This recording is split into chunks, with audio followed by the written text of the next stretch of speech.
皆さんこんにちは。どうも本日お忙しい中 Hello お everyone. 集まりいただきましてありがと Thank う you ござ for い your ます。 attendance in your こ busy の方の schedule. 前で非常にその楽しそうなマーケットが開催 And されてい there る is a にもかか market わらず held in front of the venue, which looks quite enjoyable.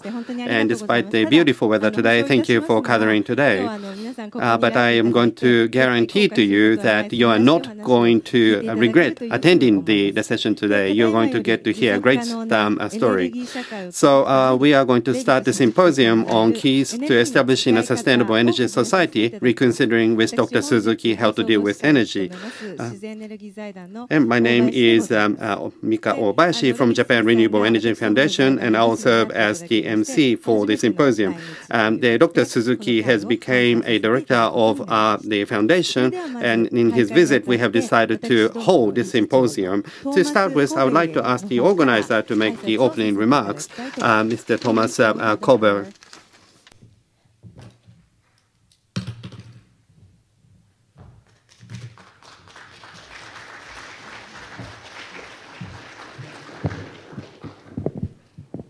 Thank you very much. It's a pleasure to see all of you here, and in particular, I'm happy to be able to present a set of prominent speakers that I'm sure will make your afternoon here worthwhile.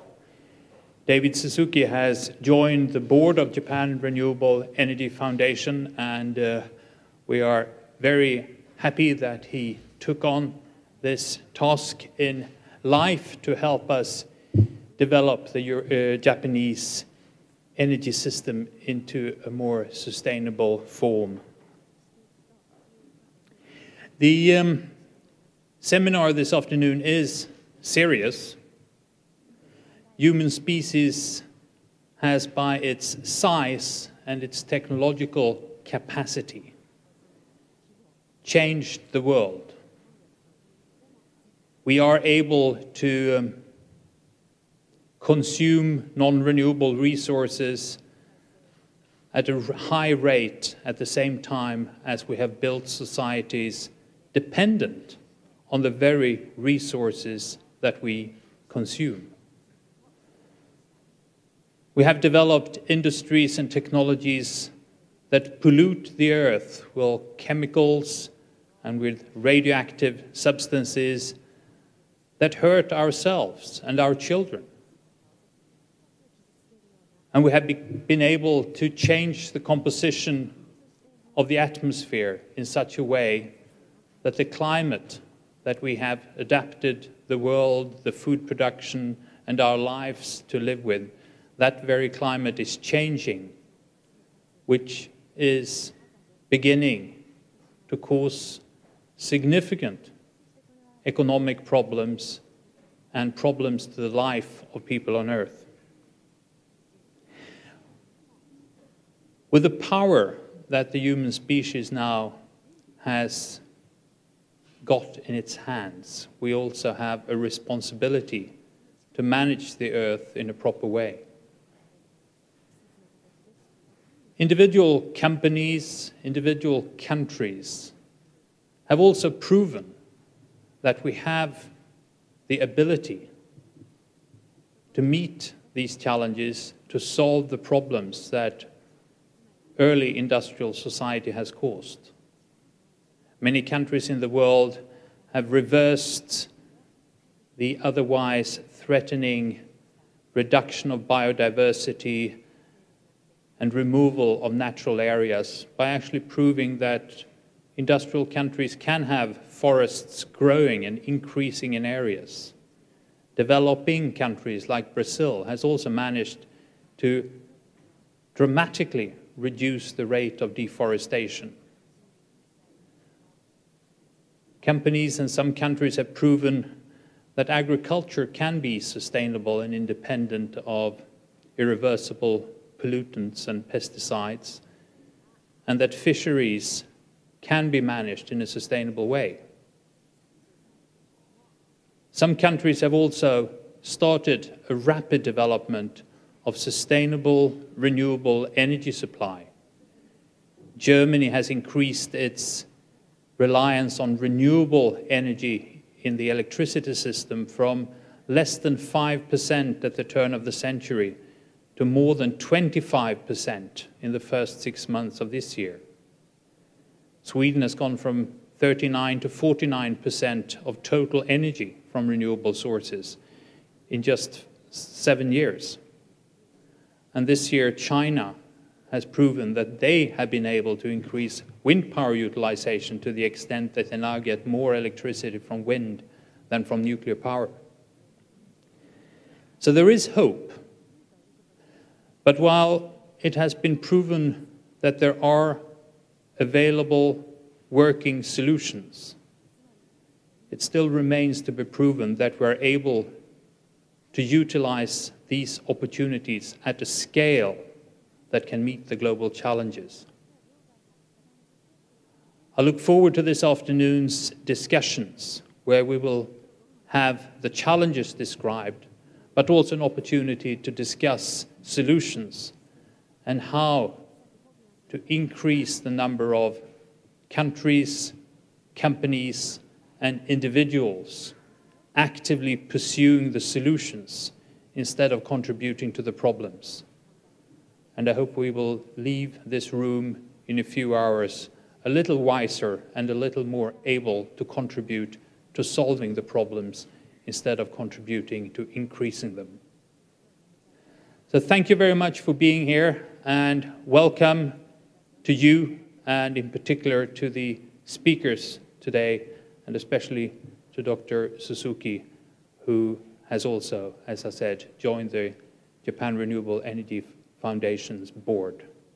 Thank you very much, and have a good afternoon. Thank you very much, Mr. Koveria. We will now proceed to the keynote session, keynote speeches that you are all waiting for. And I would like to first ask Dr. David Suzuki to give his keynote speech. Dr. Suzuki is a co-founder of the David Suzuki Foundation. He is a broadcaster. He is also a scientist, and he has been chosen as one of the greatest Canadians alive. His visit to Japan is to celebrate the achievements of the director of the Japan Renewable Energy Foundation. Is also to celebrate the 40th anniversary of his wife, the marriage to his wife. I'm deeply honored to be here today and to have the opportunity to share a few ideas with you. As Thomas indicated, I'm here as a new board member of the Japan Renewable Energy Foundation, which was founded by Mr. Son, and as I understand it, is dedicated to find a path to a future of renewable energy for Japan. And I think it's an extremely timely task, because human beings today stand at a unique moment in human history. What we do or do not do in the next few years will determine whether we as a species survive into the next century. Now, that's a very melodramatic statement, but you don't have to listen to me. Sir Martin Rees, the royal astronomer in the United Kingdom, one of the eminent scientists in Britain, was asked on BBC, what are the chances human beings will survive to the end of this century? And his answer was 50-50. James Lovelock, the man who uses the term Gaia to explain all of life on Earth, has written a book saying that 90% of human beings will be gone by the end of this century. And Clive Hamilton, an eminent eco-philosopher in Australia, has written a book, Requiem for a Species. And guess what species it's a requiem for? It's for us. Many of my colleagues are now saying that we have passed too many tipping points to go back, that in fact it's too late. They are telling us the message is very urgent. But I tell them, thank you for that urgency. But please now shut up. Don't say it's too late, because we don't know enough to say that it's too late. It is simply very, very urgent. You see, human beings have changed in our relationship with the planet. We have become a force of nature, and it has happened incredibly suddenly. We as a species are now reshaping the properties of the physical, the chemical, and biological properties of the planet. You all know 80% of the forests of the planet are now gone. That 50,000 species are estimated to go extinct every year. The atmosphere is now overloaded with carbon dioxide, with methane, with CFCs that are greenhouse gases.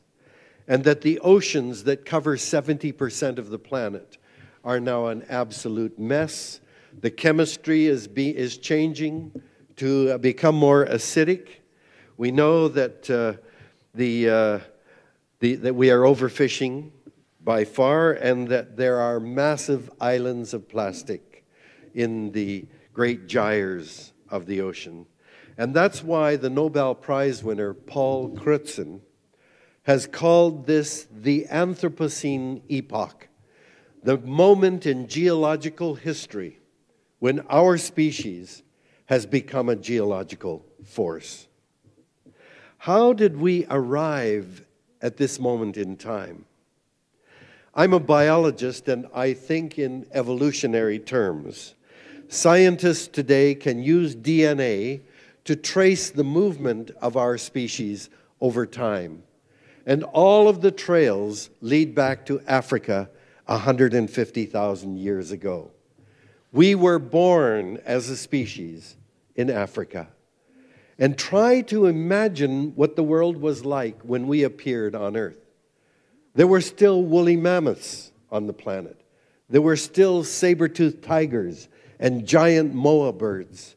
It was a very different world. And imagine the great plains of Africa filled with animals in variety and abundance beyond anything we would see in the Serengeti today.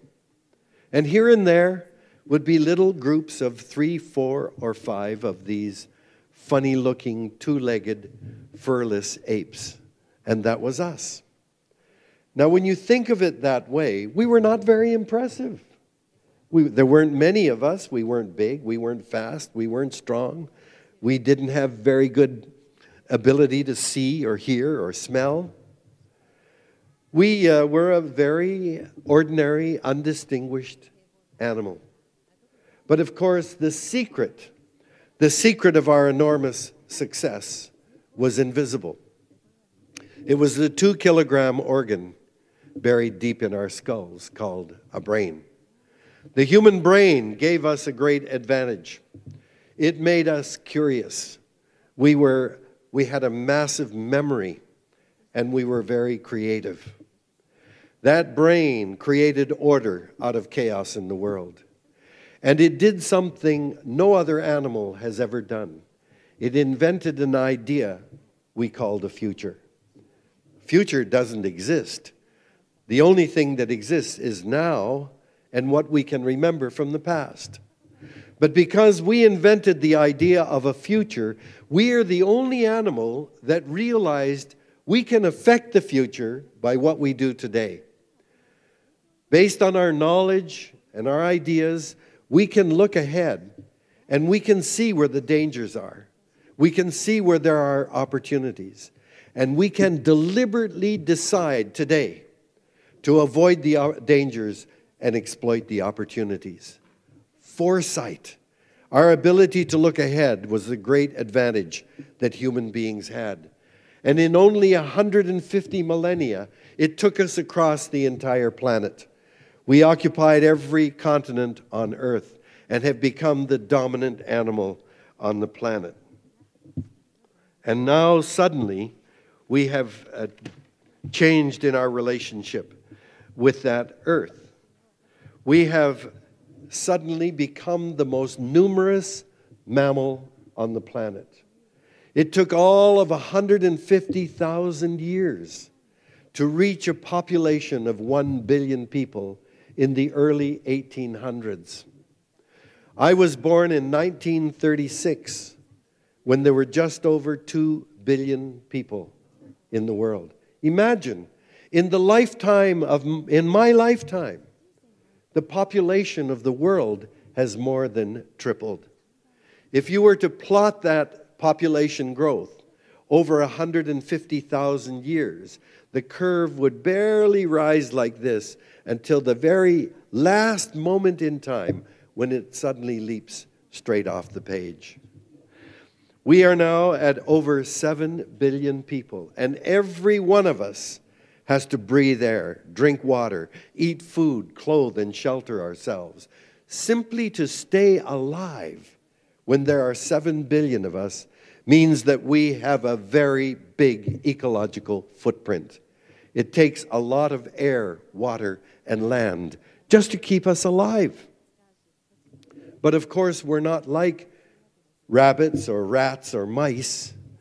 We have an enormous amount of technology, most of it developed in the last 100 years, that enables us to live as we do. I mean, I'm still amazed that I got on an airplane in Vancouver and 10 hours later got off of that airplane in Tokyo. And I look out here and I see people wearing cotton and woolen clothes. I am absolutely sure nobody in this room is growing cotton plants in your backyard or has a flock of sheep on your farm. All of that is our ability to live as we do is brought to us through technology from around the world. And that increases our ecological footprint much, much greater. And of course, it doesn't end there. Every one of us has a tremendous appetite for stuff. We are consumers, especially in Japan. We have to have omiyage for everything we do. We have to have a present. We love to buy things. And everything we consume comes out of the earth. And when we are finished with it, we throw it back into the earth. And that increases our ecological footprint. And now we have a global economy that uses the entire planet for raw materials, that uses the entire planet to dump our waste and toxic materials. And so when you add that all up, our number, our population, our technology, our consumption, and our global economy, we have become a force of nature that is altering the chemical, physical, and biological properties of the planet on a geological scale. Imagine Japan without fish. Can you imagine what Japan or Japanese culture would be without fish? And yet we go to Tsukiji here and look at all the fish. It looks like everything is fine. That's brought to us thanks to the global economy. 50 or 60 years ago, the fish in Tsukiji, most of them, would have come from the shores of Japan. But now, of course, they come from around the world. The oceans are a mess. And I don't understand why Japan isn't leading the world in the call to protect our oceans when so much of what Japanese are is based on fish. Scientists today, armed with supercomputers, are acting in the best tradition of our species, using our knowledge to look ahead and to see where the dangers are and where the opportunities lie. And for over 40 years, the leading scientists of the world have been warning us that we are heading down a very dangerous path. Let me just give you an example of one of these warnings. This is a remarkable document that came out in November 1992. It's called World Scientists' Warning to Humanity. And when you look at the 1,700 names that are signed onto this document, these are the leading scientists of the world. 71 countries represented here. Over half of all Nobel Prize winners signed this document. So what are they saying? Let me read a little bit from this. Human beings and the natural world are on a collision course. Human activities inflict harsh and often irreversible damage on the environment and on critical resources. If not checked, many of our current practices put at serious risk the future we wish for human society and may so alter the living world that it will be unable to sustain life in the manner that we know. Fundamental changes are urgent if we are to avoid the collision our present course will bring about. And then they go on and list the areas where we are colliding with the atmosphere, with water resources, with oceans, with soil, with forests, with living species and population.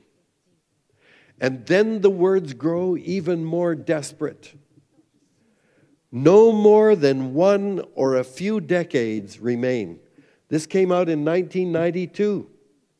No more than one or a few decades remain before the chance to avert the threats we now confront will be lost, and the prospects for humanity immeasurably diminished. We, the undersigned senior members of the world's scientific community, hereby warn all humanity of what lies ahead. A great change in our stewardship of the earth and life on it is required. If vast human misery is to be avoided, and our global home on this planet is not to be irretrievably mutilated.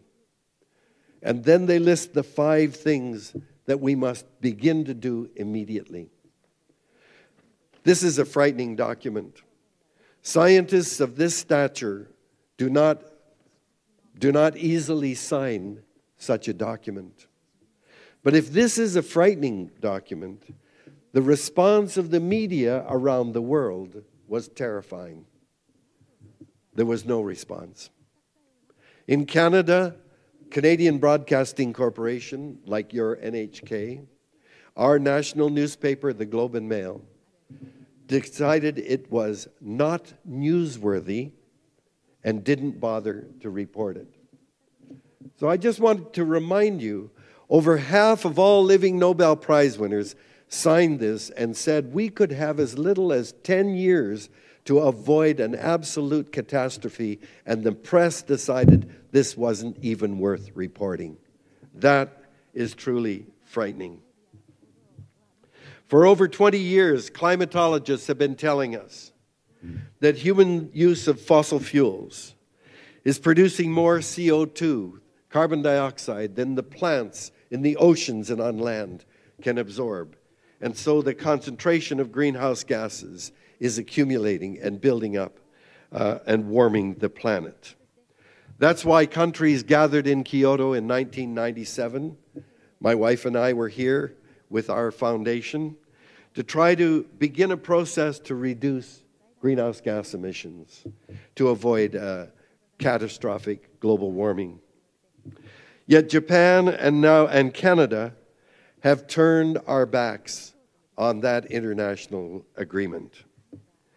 Delegates are in Doha at this very moment, trying to work out the next agreement beyond Kyoto.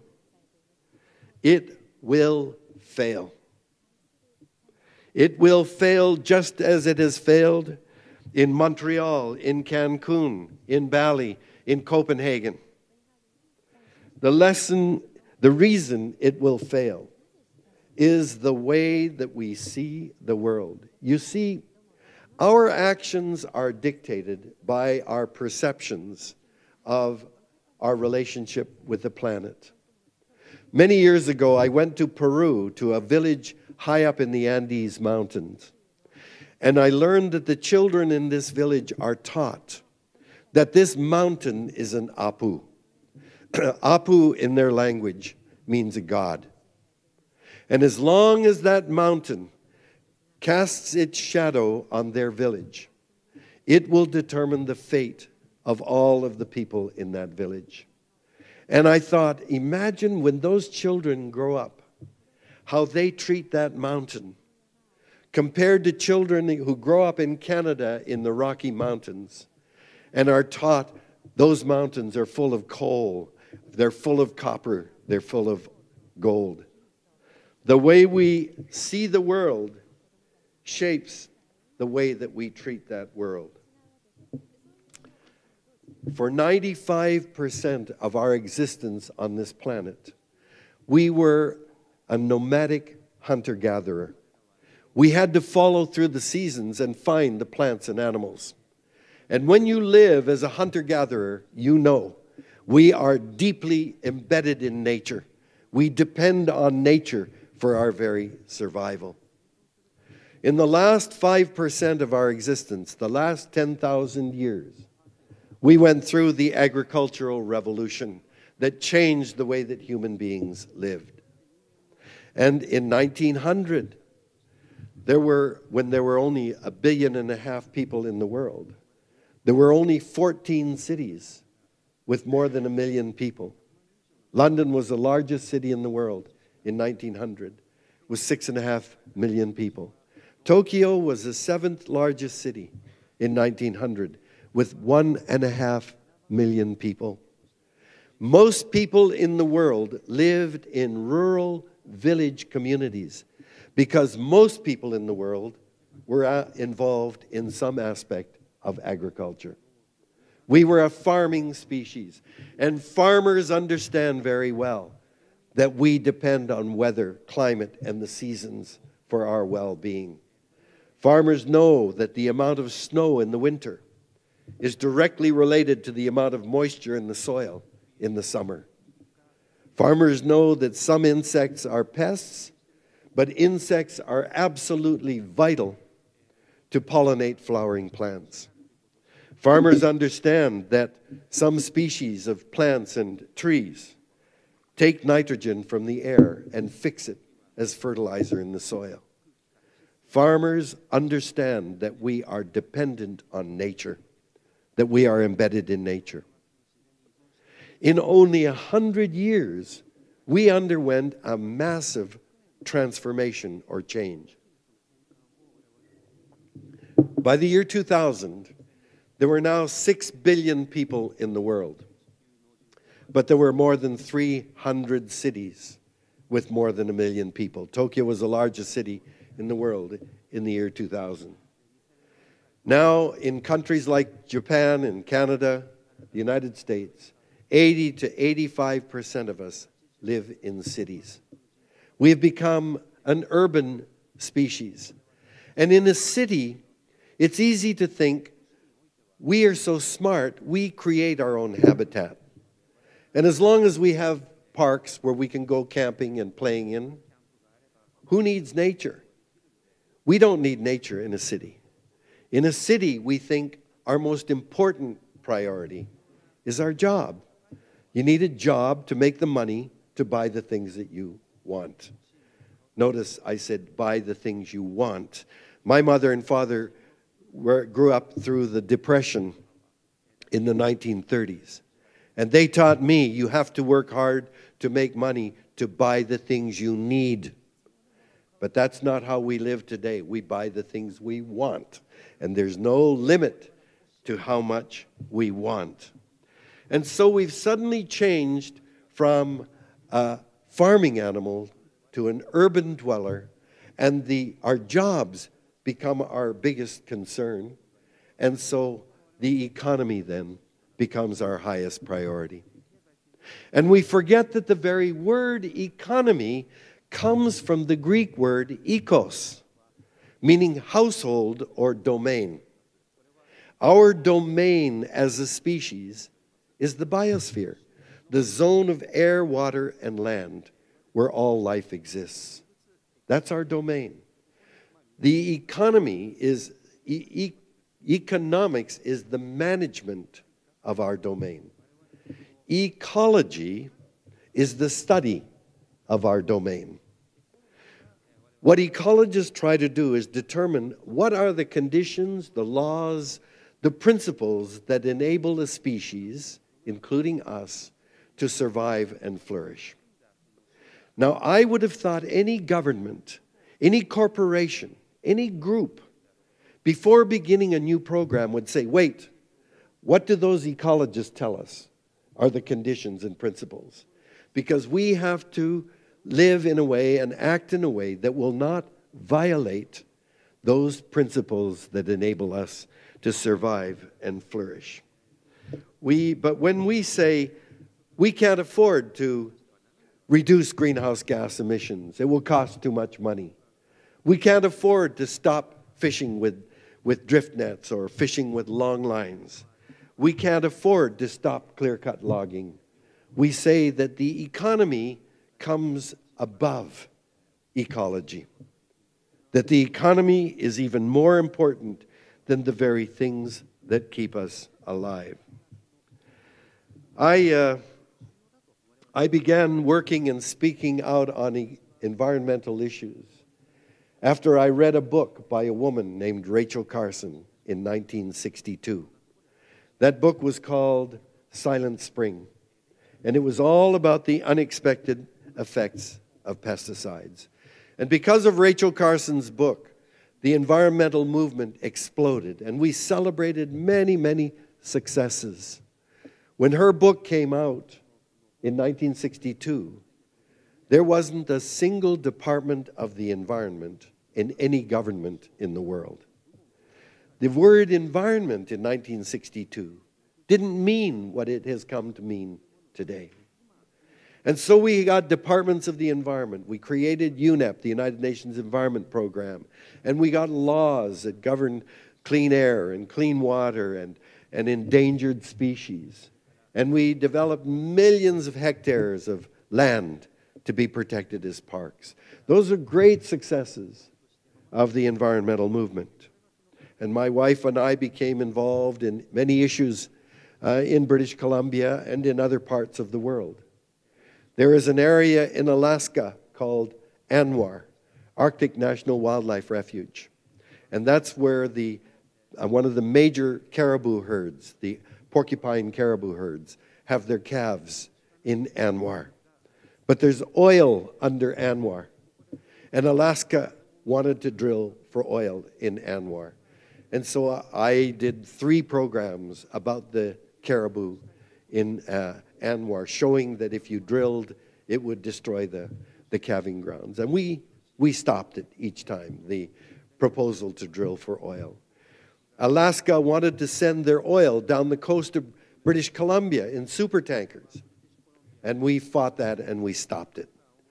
British Columbia wanted to build a big dam on the Peace River at Site C, and we stopped it. We wanted to drill for oil in Hecate Strait off the coast of BC, and we stopped it. My wife and I were very involved with the Kayapo Indians in Brazil, who were fighting a whole series of dams in the Amazon, and we stopped it. But 35 years later, all of those things, those battles that we thought we won, we're fighting again. You've heard of Sarah Palin from Alaska. The governor of Alaska said, drill, baby, drill. We want to drill for oil everywhere, including ANWR. Now there are super tankers that will go through the coast of British Columbia because oil is coming from the Alberta tar sands. We are already building the dam at Site C on the Peace River, and the dam that we stopped in Brazil in 1989 at Altamira is being built at this moment. So what does that mean? We failed in the environmental movement. We failed to change the way that we see the world. We failed to shift the paradigm. So we still see the world as if we are in charge and everything is there for us to use as we want. And so again and again, we're going to keep fighting. Well, I believe that we can't go on fighting because we can't afford to have losers when we have a battle. So it's time right now, then, that we have to all come together, whether you're from a corporation, a government, it doesn't matter. We now have to come together and agree on what we all believe are the most important things. And then we can begin to build an economy and a way of living. So let us start then by acknowledging the first important reality. Sorry, I'll finish in 3 minutes. That we live in a world dominated by laws of nature. In physics, we know that you can't travel faster than the speed of light. We know the law of gravity says you can't have an anti-gravity machine on Earth. That the first and second laws of thermodynamics mean you can't build a perpetual motion machine. These are laws of physics, and we live with that. There are laws of chemistry about diffusion rates and reaction constants that tell us the kind of chemical reactions and molecules we can synthesize. And in biology, we know that there are concepts of carrying capacity of ecosystems, that we as animals are absolutely dependent on certain things that are far more important than any economic or political system. What is the most important thing that we need the moment we left our mother's body? Was a breath of air. And from that moment on to the last breath we take before we die, we need air 15 to 40 times a minute. We take air deep into our bodies and filter whatever is in it. What kind of intelligent creature, knowing the role that air plays, would then act as if the air is free for us to dump our most toxic chemicals? Use air to dilute away our products when we filter it with our own bodies. We are water. Every one of us is more than 60% water by weight. That water comes from all over the world. Whatever you put into the water, it's going to be in here. This isn't Tokyo water. This water has come from all over the world through the hydrologic cycle. We think we're intelligent. We use water as a garbage can. Every bit of our food that we need to make our bodies was once alive. We take the carcasses of plants and animals, break them apart in our mouth, and make our bodies out of those plants and animals, and yet we use the earth to spray our toxic chemicals. Indeed, we sometimes inject toxic stuff into our animals that we're going to eat. We are biological creatures, and the most elementary things that we need in order to survive and flourish are clean air, clean water, clean soil that gives us our food, clean energy that comes from photosynthesis in plants, and biodiversity on the planet. Those are the most critical things, it seems to me, that come before everything else. And we have to come and agree. Those are our highest priority. And then we ask, how do we build an economy that will sustain those things and society into the future? This is a challenge we face. Thank you.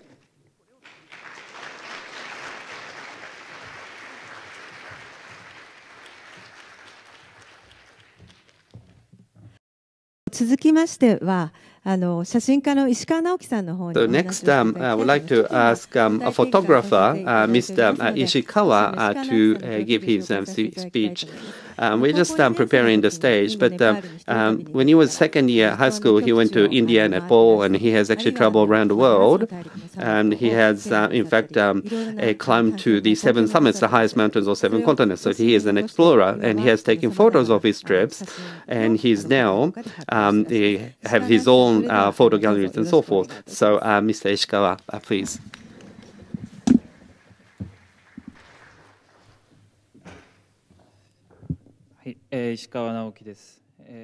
Thank you very much for the kind introduction. I'd like to talk about how I've traveled in different parts of the world and what I thought about in the Arctic. And I'd like to also talk about the people I've spent time with. And I'd like to show you some photographs. Could you show the first photograph, please? Up until now, I've gone to mountains and rivers and oceans, and I met with different people. And what you see here is the Everest. And I took this photograph from the top of the Everest. This is a shadow that the mountain casts. And these are the far end of the earth, and I've had various experiences in these places, and I'd like to talk about the things I thought about visiting these places. Until about a month ago, I was in Nepal, in Samamura. The next one, please. And this is in the middle of Nepal, close to the borders to Tibet. And this is Samamura. And this is what the village looks like. Now, I started mountain climbing from there up to the top of the mountain. The next one, please. Manasulu is the 8th tallest mountain in the world. At the foot of the mountain, you have Tibetans, people who have cultures, a culture that is similar to that of the Tibetans. And you have children there and their mothers. And Manasulu is Sanskrit, and there's a word Samasal. It means Holy Spirit, and that's where the name comes from. Manasulu, that's the name of the mountain. And the villagers consider the mountain to be very sacred. The next, please. And the people in the village, as you can see here, walk toward the top of the mountain. It's about 4,700 meters above sea. That's where you start climbing. And to give you a little bit of information about mountain climbing, the alpinism, as it is referred to today, was born in Europe. To conquer the mountains is what they thought about. To go to the summit of the mountain meant conquering the mountain. And for me, as a concept, it's a bit strange. In Japan, alpinism was the source of our mountain climbing here in Japan as well. So if we look at some of the words used in mountain climbing, there are old terms. Attack the summit is one expression. To go toward the summit, you say you attack the summit. And when you climb the mountain, you say you have conquered the mountain. And the extreme opposite of how we describe, how we relate to the mountains is seen among the people in Tibet. Dr.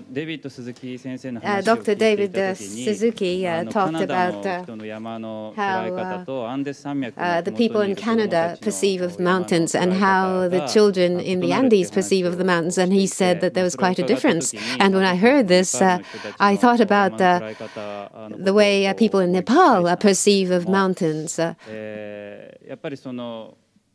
The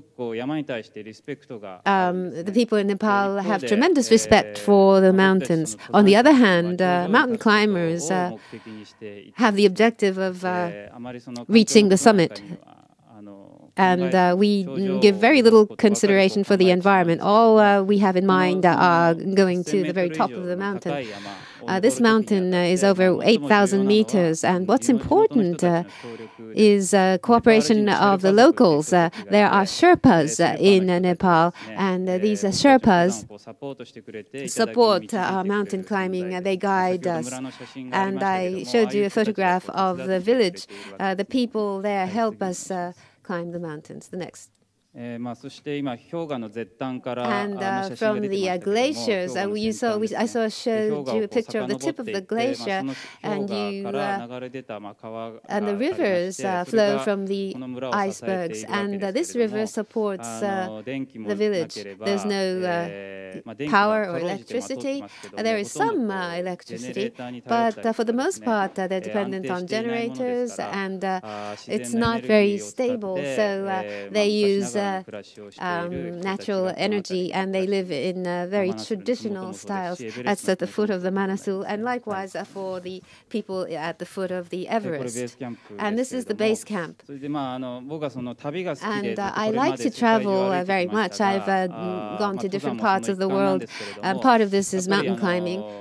To travel means what I'm most interested in traveling is to look at how people live close to nature and their wisdom for living in such an environment. Recently, in the past 2 or 3 years, I've frequented the Himalayas, and the Sherpas. I have observed them, and I have conducted field work among the Sherpas. This is a Sherpa, and I climbed to the top of the Manaslu with him. He's around in his 20s, so in cooperation with the Sherpas, I've climbed mountains. Next, please. And this is at the foot of the Everest. These are Sherpas, and they're cleaning. And I have had a picture taken with them. These Sherpas, 6,400 is the limit at which human beings are said to be able to climb. But these people live at that height, and they support mountain climbers, and that's how they earn their living. 6,000 meters is said to be the maximum, and it's said to be the limit. But the Sherpas have gone beyond that, and they have adapted so they can live at heights of 7,000 meters or 8,000 meters, and they can even guide mountain climbers up to that height. And the limit of human beings was raised. And they have enabled us to do that.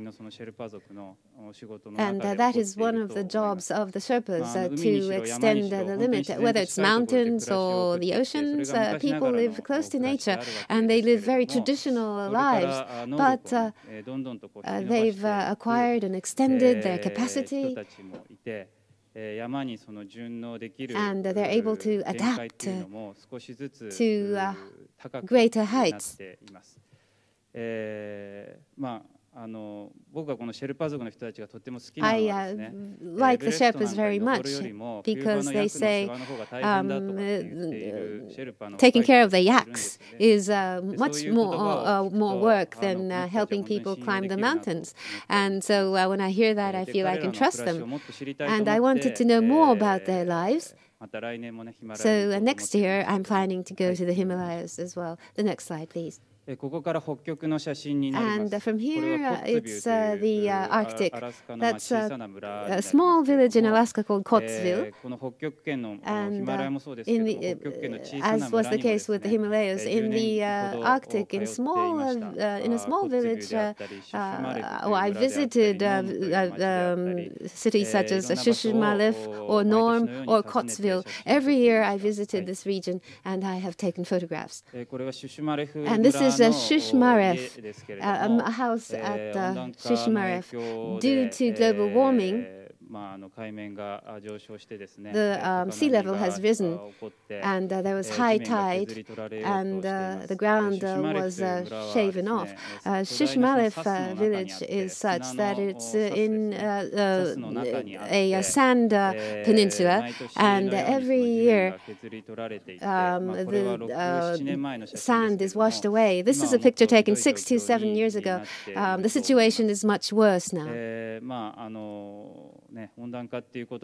So global warming is a word that we hear very often here and there. But the very cause is brought about by the advanced industrialized countries. But the brunt of this is borne by those people who are living in areas such as these. They are the first to suffer. This is the fur of a polar bear. It may look quite shocking, but in Shishmaref, hunting is the main form of livelihood. Whether it's caribou or moose or polar bear, they hunt these animals. But they show respect for the animals, and there are rituals And they conduct their lives in respect for these animals. When they cut up walruses, this is a scene that you come across quite often. And this is a scene that you come across every day. Mother and grandmother are cutting up animals, whether it's seals or reindeer. They do that every day. And the men go out to hunt and bring back animals. And that is the kind of life I had the occasion to experience. And from Alaska, I went to Greenland, to Ilulissat, a village called Ilulissat. In midwinter, I visited this village. In the Arctic, during the summertime, you have midsummer nights. There's almost no night. But in the wintertime, there's almost no daytime. It's dark most of the time. At 11 o'clock, it becomes light, and it's light only until 3 o'clock. Then it becomes dark again. This is about 2 or 3 in the afternoon, and a time when the sun just about sets, and people live close to the ocean. Greenland is an enormous island, but people live only in the coastal areas. The inland areas are such that neither human beings nor animals can live, not even polar bears. It's frozen, and it's a great frozen field in the middle. So the people in Greenland live close to the ocean, therefore. And this person is on a dog sled. I had an occasion to experience the dog sled as well. It's very uncomfortable, actually, and it jumps up and down. It's bumpy, and you get aches in your behind. But they still use dog sleds, and in some places, well, they can have access to snowmobiles. So I asked them why they do not use snowmobiles, and they said once the snowmobile breaks, that's the end. If they go into the field and the snowmobile breaks there's nothing they can do. But if it's a dog sled, the dogs will work hard. They will continue to run and work hard. Unlike machines. People who live close to the nature are seen as very backward when it comes to science and technology, but they intentionally choose dog sleigh, and the Sherpas choose to live in the mountains. It's out of choice that they do that. The wisdom and the power that they have in order to live is something that really teaches us a lot, and I wish to learn from that. And this is the Antarctic. In the Antarctic, there is no traditional lifestyle, so to speak, but there are lots of researchers and scientists. I stayed in the Antarctic for over 1 month, and last year I went to the Antarctic Peninsula. And this is a photograph of the Antarctic. You think of Antarctic as being all ice, but there's soil and there are rocks. And this is the Antarctic island close to South America, near the end, the tip of the Antarctic. This ice has melted almost, and unless you're told that this is the Antarctic, depending on the scene, you think it's somewhere else. And there are lots of penguins, and there's no ice here either. This Antarctic peninsula is such that, unlike the inlands, the temperature is rather high, and sometimes it even rains. It's not snow and snowstorms, but you have damp rain of the kind that you have in Tokyo. It is said that the temperature is rising gradually. Here again, this green is not a grass field. It's penguin droppings and bacteria growing on the penguin droppings. And so the ice and the ground turns a pink color. That is due to bacteria on the droppings of penguins. That is what I was told. They are quite cute, the penguins, but if you go close to them, you see that it's droppings all over, and it's quite smelly there. So gradually, there are changes being seen in the Antarctic. I did not know about this until I actually visited. From here, we move away from the colder parts. This is the Pacific in Polynesia. I learned to navigate using stars, looking at the stars. I learned this long ago on an island. An old man taught me how to do that. Now you have GPSs and navigation systems. You press a button and you know where you are and you know where you should be heading. We are living in such times. But I didn't use any of these. I didn't even use maps, and I just relied on the stars and the wind and the undulations of the waves and the sun to navigate. That kind of technology is still there. This is on Nukuhiba Island, an island in Tahiti in the Polynesians. And in the Pacific Islands, there are very potent, strong wisdoms that enable people to live, as was the case in other areas such as the Himalayas or in the Arctic, the wisdom which led to the use of dog sleigh. Now here in this part of the world, I feel that they're all artists. Art comes from the Greek word arus. Arus means technology. And technology to live, if you hone that well enough, it becomes art. And people in the North Pole or in Nepal or in Polynesia, they have very superior artist skills. I feel that they are all artists from the tip of their head to the bottom of their feet. Using stars to navigate is one symbolic and emblematic form of art.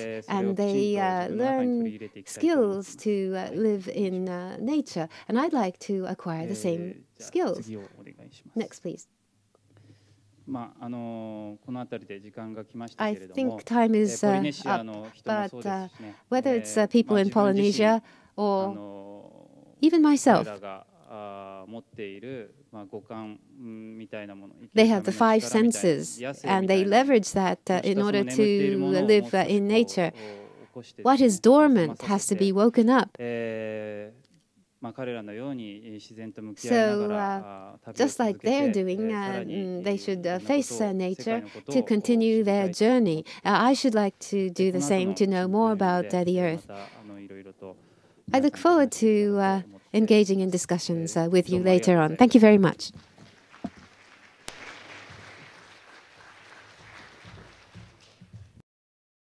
So let's proceed. Next is the Executive Board Vice Chair of the Japan Renewable Energy Foundation. He will pose some of the questions to us. So, Mr. Asuyoshi. Hello, everyone. Despite being on Saturday, thank you very much for so many people from attending. And for Dr. David Suzuki and his wife, thank you very much for traveling from so far. And Mr. Ishikawa has shown us beautiful and wonderful photos. I think was a great the presentation. Our Japan Renewable Energy Foundation, the greatest objective is to promote promote use of natural energy. And I'd like to, well, today there's a different perspective cast upon the environmental issues. Well, we are not an expert on energy, but what are some of the things that we are thinking of normally from the global issues perspective? So I would like to raise 4 questions to you, the questions that I feel as a challenge that we face. So the first issue that I wanted to pose is for Japan and for the Japanese people. Do we really share the sense of crisis with the world? In Japan, where we can live happily, it seems as though we are separated from the world. We are immune or isolated from the world. And the world is something that we rely on in order for us to survive. And what is the state that the world is currently facing? We need to think about that. I think Japan is not being able to establish its positioning appropriately, turn down the heat. This was at COP18. I don't know whether this has ended or not, but just prior to COP18, the World Bank has published this report. We need to stop the heat wave. And if you could look to the title, it says 4 degrees. What does this 4 degrees mean? The World Bank is saying that if we go as it is, at the end of this century, the average temperature increase on the world will be 4 degrees. 4 degrees. Please think. After Cancun, at the COP meetings, the world is committed to only 2 degrees, I remember. It's within 2 degrees. But the World Bank says that if we go as it is, the increase in temperature could be 4 degrees. Now, 4 degrees is a significant amount. So if you compare Tokyo, Kagoshima is 3 degrees. So if you go to the Amami Oshima Island, that's probably about 4 degrees. Or Sapporo's temperature may end up being the temperature of Tokyo. That's the kind of change that we are faced with. Do we recognize this? IEA is an energy specialist organization. IEA is part of the United Nations organization, and it thinks how the world should be using energy. Sometimes it says that the world should use more energy in an efficient way, but IEA has started to say like this. So if we go at the current rate, the energy consumption will continue to increase, and the average temperature will increase by 3.6 degrees. That's the kind of track that we are on. We have committed to 2 degrees, but if we continue with the current energy consumption, the temperature will increase to 3.6 degrees, or even in order to keep the temperature increased by less than 2 degrees, the current facilities already take up all of the capacity that we have in the atmosphere. So the current facilities that we are using to generate energy already uses up the entire capacity of the atmosphere. To absorb or to cope with this CO2 emissions. And the countries, developing nations, are trying to go and achieve economic development. The more the facilities are developed to generate energy, these will start to generate additional CO2. So 2 degrees is not possible. So is this acceptable? We need to have that kind of a sense of urgency. OECD, as you know, is a club of the developed nations of the world. Japan, too, from the aftermath of the World War II, we became the second largest economy in the world. We went through the high period of economic growth. And in early years, we were recognized as a developed nation and we were accepted as a member of the OECD. Younger people probably do not know, but Japan, when it joined OECD, Japan as a country celebrated this. We have finally become one of the developed nations of the world. So OECD is an organization that thought about how it can promote the developed nations achieve economic growth. But if we, OECD has started to say that if we continue at this rate at the economic development, that a terrible thing could happen. And they're saying that the temperature increase could be between 3 and 6 degrees. And if we use the recent word, natural capital, or the ecology itself is starting to be destroyed as a result of the economic growth that we are undergoing. So if we continue at this type of economic growth, it's not surprising at all when the crisis will hit us. If we only focus on economic growth, then we will be faced with some the horrible consequences. So it is starting to say that we have to start to change the way the economy should be growing. They have not said that we should not stop the growth of our economy, but it has started to say that we should change the way the economy is developed. So if we, it started to say that we have gone through the era where the development in the economy was bringing prosperity and happiness to everyone. So what they are saying is that we have must make departure from activities that only focus on economic development. We have to work on economy that enables us to achieve sustainability. That's what we call the green economy. And so if we only, we call the economy brown economy when it only focuses on economic growth. It is something with a terrible image. We need to go green. Unless we go green, there will be terrible consequences. David said that by the end of this century, the chance of a human being surviving is only 50-50. That is a surprise. Or even, 90% chance not surviving. That is amazing.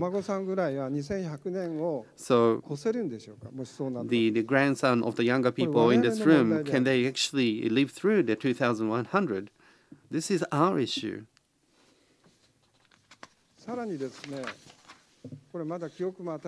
And this is a relevant event.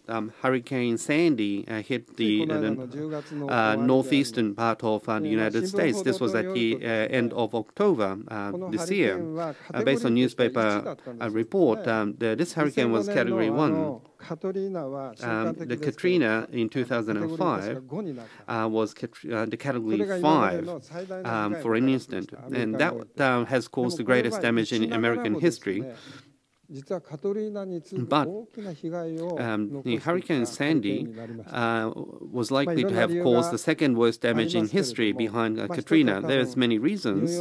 One is because New York developed as a city very early, so the social infrastructure were quite old. And I've lived in Manhattan for more than 10 years, but if you go to Manhattan, you know that the city is right by the coast. So at the high tide on a full moon, this Hurricane Sandy hit. So there was many damage. Initially, the damage was considered to be somewhere between $20 and $30 billion, but it says $50 billion.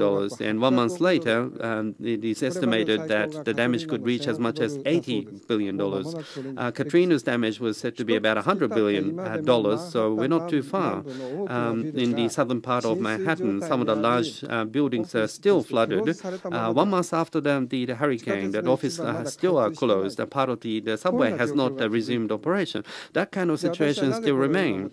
The reason why I've made a reference to this right now is because as the global warming continues, this is the kind of damage that we will be faced with.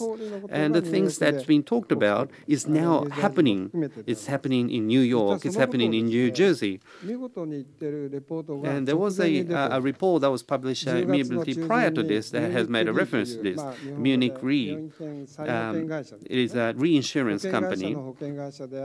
So it's the insurer of the insurance company. So Munich Re is a company that I respect deeply. Why I say this is that from several decades ago, they said that the global warming will continue, it will cause climate change, and it will cause many natural disasters.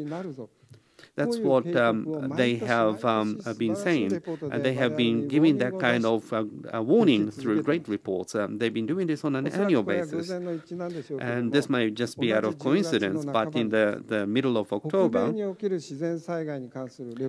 they have actually issued a report concerning natural disaster in North America.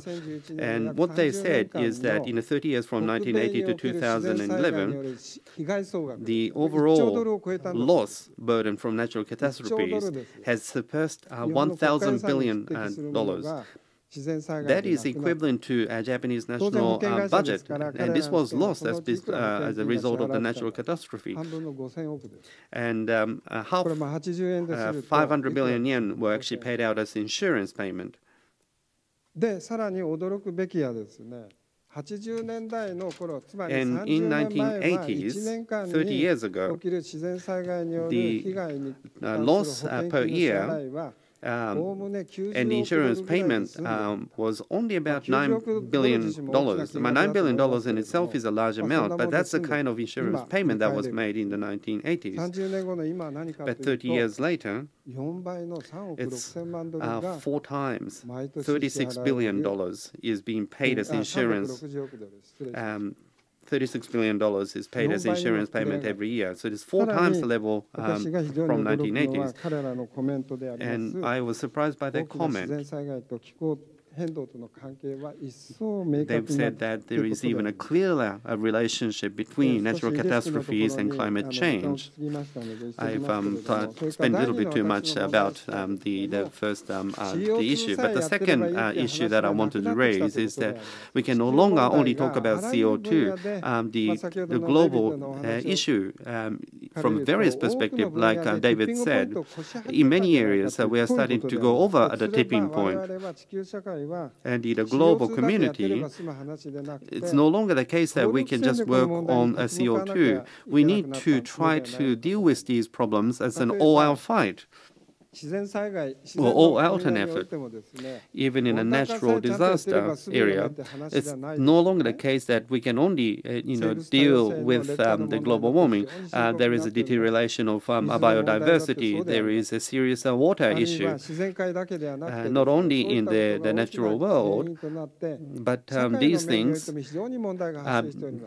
is also causing a lot of social problems: poverty, the enlargement of the disparity. Human rights issues could be included, social injustice and inequity. We, the global community, in all sorts of areas, in all areas, you could even say, we are faced with serious problems about to hit the tipping point. And in June this year, there was Rio +20. It is said to be a failure. But there was one good movement that came out of Rio +20. That was that we should relook at natural capital. What type of review should we do? That we should include the monetary value of natural capital in any economic calculation. GDP does not include anything to do with natural capital. Irrespective of how beautifully we maintain the nature, that will not be included as part of the corporate accounting. the corporate accounting does not reflect the load on the environment. This is the kind of activities that we've done that has caused this problem, whether it be GDP or corporate financial accounting or the profit and loss statement.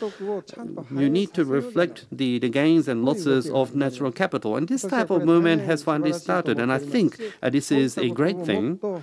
And we should, Japan in particular, need to recognize this, notice this as early as possible. Otherwise, Japanese businesses will face a lot of difficulties. The third issue that I wanted to pose, and this is quite surprising from the Japanese perspective, but in Japan in the past, why did Japan become #1 in terms of photovoltaic power generation? There was a book written about it. We were by far the biggest generator of the photovoltaic power generation. But please look at this. We are ranked #3 in the world, but the level is 1/5 of Germany, which is #1 in the world. In terms of the solar panel manufacturer, 4 out of the top 5 solar panel manufacturers used to be Japanese, but now this is dominated by China. In the case of wind power generation, Japan is the position is out of question. The world is continuing to increase wind power generation, and as a consequence, we are here. In terms of the power generation capacity from natural energy, we are ranked #7. But we are by far behind the top group or even the second group. So Japan says that we had the #1 technology level in terms of environmental technology, in terms of renewable energy. That's not the case. We need to get back to our position. Otherwise, we will fall behind even more. And the last point, I think, is a very important point, and inclusive of the natural energy. When we are making selections in the future, how can we realize ethical selection or ethical choices? I think we need to discuss and think about this more. What I am very interested in right now is a book called What Economics Can Do by Professor Takenori Inoki, in Japanese, Keizaigaku ni nani ga dekiru no ka. It's saying that free will is the prerequisite for ethics. The ethical decision is meaningful only when choices are possible based on free will. Ethical excellence or virtue becomes meaningful only when it becomes a habit, not an act. If there is only one choice, there is no ethics. But if there is an option for one to choose freely, then what to choose, then ethical issue is asked. And Germany last year have decided to stop power generation using nuclear. And this is one point. And their decision is something that you must be familiar with through media. But Topfa, he was a co-chairperson. I know him very well, and I met him in Yokohama last year, and I've asked him, and he said this. So why do we need to choose an energy source with higher risk when there are other options? When there is a risk, why do we not choose options that will have lesser risk for the future generations? This is an ethical issue. Can we go and survive through the summer? Can we go through and live through winter? Is it going to cost too much? The electricity price, is it too high? Can we only address these issues in discussing this type of important challenges? I think Japanese people are able to understand what is very important from these perspectives. So from these perspectives, I have raised these 4 issues. Thank you very much for your attention. We'd like to start the second part of our program. We have persons that have spoken in the first part of our program, and then we'll be dealing with questions that have been submitted, and we'd like to take up some of the issues which Mr. Tsuyoshi has raised. The questions, we have about 50 or 60 of these questions, and we have a look at them very quickly. I don't think we'll be able to address all of the questions, I'm sorry. So I'd like to apologize in advance. As Mr. Tsuyoshi talked about global warming earlier on, and I was checking the Facebook of a friend that's in Doha today, and according to him or her, Doha 18 is still going on, and it may be extended to Sunday, COP18 rather. So the government representatives are still stuck in Doha in Qatar. They're still continuing with this discussion on climate change, and adaptation is the issue at the moment. The developing countries, how can they adapt to the changes in climate? I believe that there are diverse discussions on this. The United States is strongly opposing. So that's the information I got. So there is still this confrontation between developing countries and the industrialized countries, which continues. And if I may be allowed to talk about myself, when 3/11 occurred, I was overseas. And then to participate in a meeting of the foundation, I came back to Japan. And I was extremely shocked by the following. The discussion of climate change has disappeared altogether from the domestic scene here in Japan. The issue of climate change is that of energy. It's an issue about what we are to do now. But this discussion has totally disappeared, and I was greatly shocked. It's a year and a half since the disaster, but talking about climate change rarely occurs, even in big forums such as this one. So, and I received similar questions from the floor as to why in Japan the issue of climate change is not included in the major agenda in Japan. Why did we fail to do so? So I'd like to turn to Mr. Tsuyoshi first to ask him. Well, I have many opportunities to compare what's happening in Japan and what's happening outside Japan. And the weakness of Japanese people, including myself, we tend not to be interested in global issues. And the people attending this symposium say, no, that's not the case. But when the problems of the world come to Japan, and we will be forced to abide by what the world said they're going to do, and we call that the foreign pressure or external pressure. And we sometimes welcome this external pressure for us to change. But this issue is a global issue, but it is also an issue for Japan. So Japanese people must think and create a habit of thinking about the global problem as a Japanese problem. Why do we need renewable energy? Why do we need to conserve energy? Why do we need to create a cyclical or a society?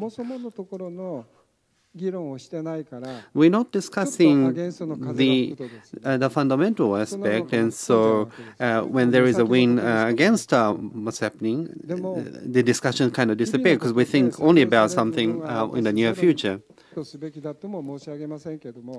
But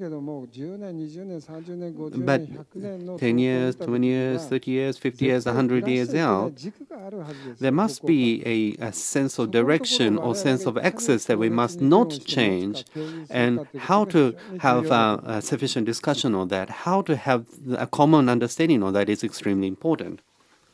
There is a global problem that the proponents of nuclear industry says that if nuclear power cannot be pursued, you will have climate change.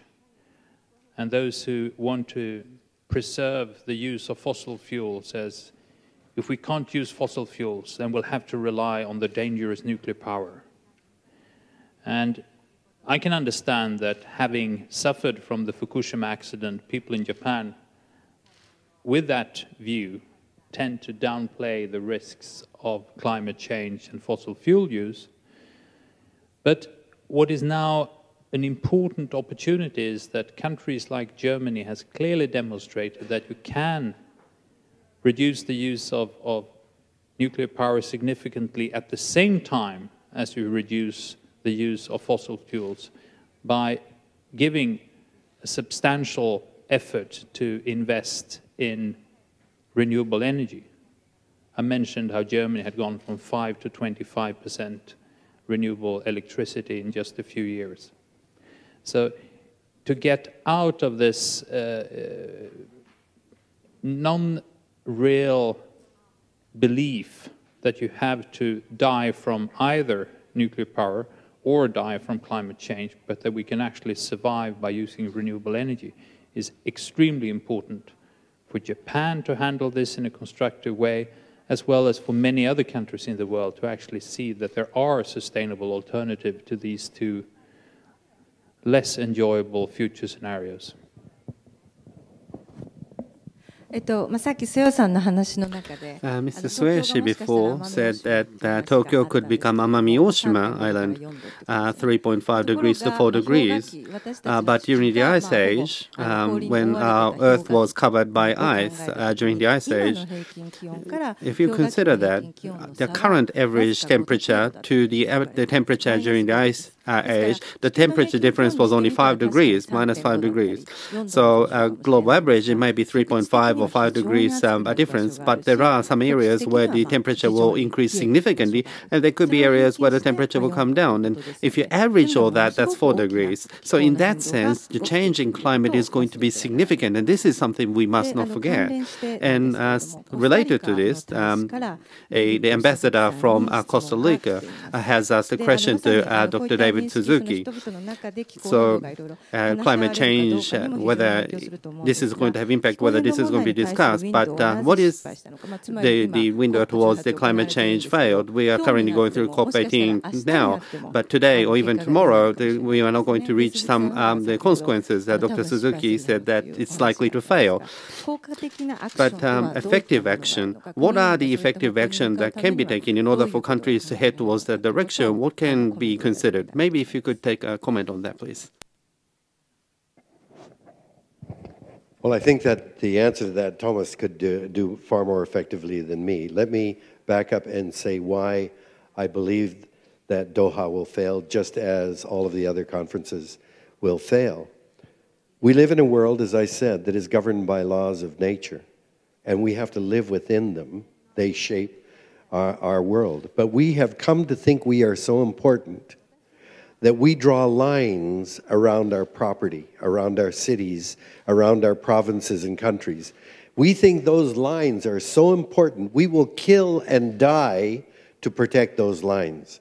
But nature, how can the atmosphere, how can water through the hydrologic cycle, how do migrating plants or animals pay any attention to human boundaries? Then we create ideas like capitalism, the economy, markets, corporations, and we act as if these are the most important things that have to govern the way that we behave.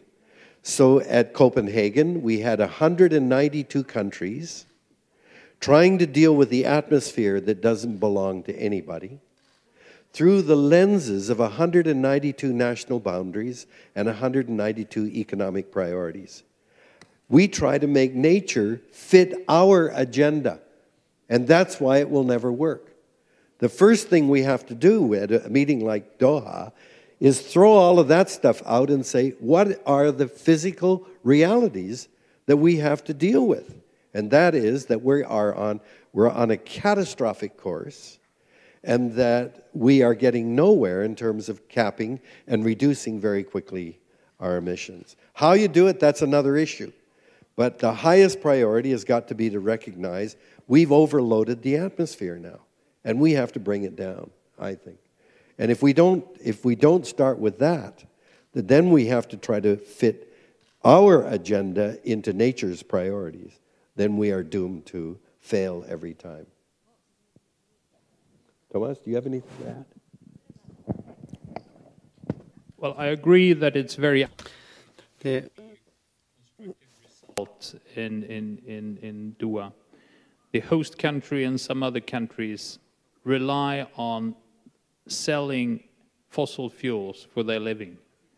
They will not agree to a limitation on the use of fossil fuels. And to reach a conclusion in these negotiations, you need consensus. Everyone has to accept the conclusion. So it's very unlikely.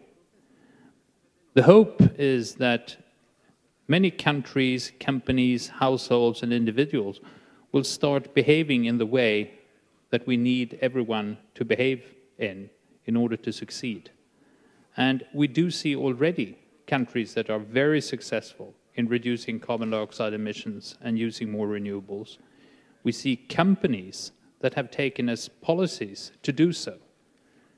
And what is most encouraging and almost enjoyable is that there are examples of companies that have taken such decisions, believing that this would cost them billions of yen in extra costs to become carbon neutral. And then they have discovered, oh, we not only reduced carbon dioxide emissions, we also earned more money. So there is actually a bit of hope for those who try and do it with skill. It is not even in conflict with their economic interests. So it is worth pursuing, and the industrial and technological development on renewables have gone extremely well in the last few years. The cost of solar PV cells has dropped by 50 to 75% in 2 years. Wind power is now the cheapest new source of electricity in many parts of the world.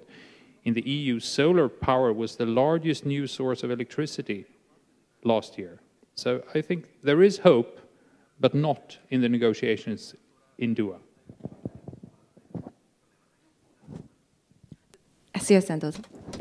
Mr. Esiasu, please. すみません、ちょっと一言だけ。 Allow me to say a word. 確かに COP18 COP18 and Doha, I was participating there.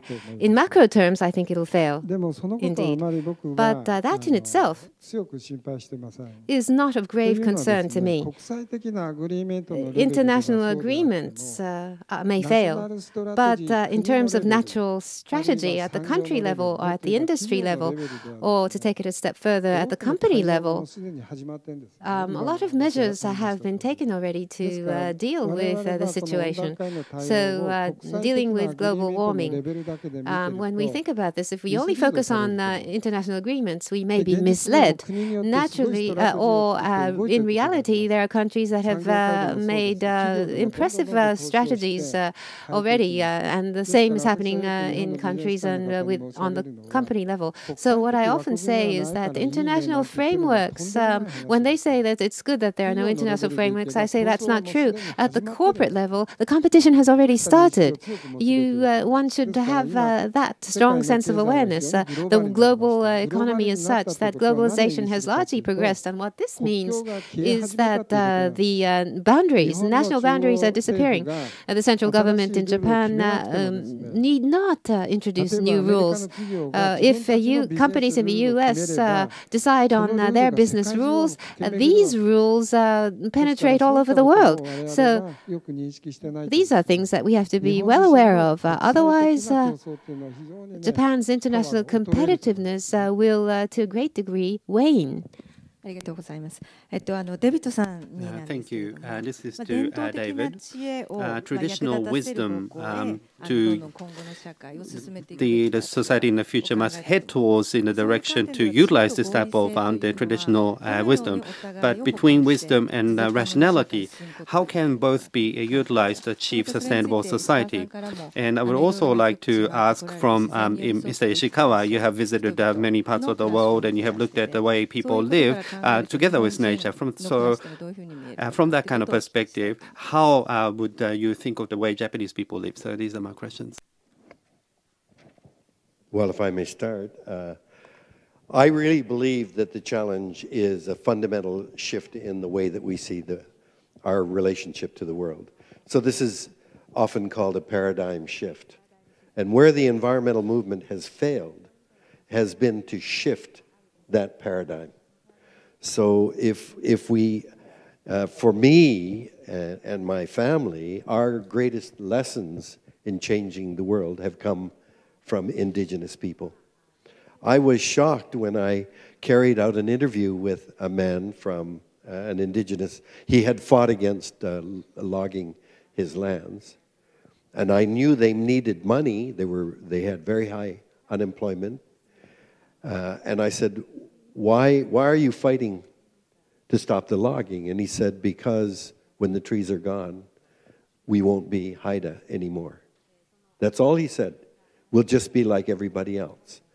And that's when I realized that's a very different way of seeing the world. He was saying we don't end at our skin or our fingertips. That being Haida, being that person, meant being connected to the land, the trees, the water, the air. Everything is what makes them special and different. And that's what I've learned around the world when you talk to indigenous people. They call the earth their mother. They don't mean that in a poetic or a metaphoric way. They mean it literally, because we are created out of the basic elements of the earth: earth, air, fire, and water. And that way of seeing the world, if the earth is our mother, you don't treat the mother the way we are treating the earth. So that, I believe, is the big shift that we need to make. Now, amazingly to me, the country of Ecuador, which has a very large indigenous population, very strongly influenced by indigenous people, the president is trained as an economist, but he has put Pachamama, Mother Earth, into the Constitution of Ecuador, which means that the rivers, the trees, the birds, the fish have a constitutional right to exist and be protected. That, I think, is a big, big change, and it's one that is driven by an indigenous perspective.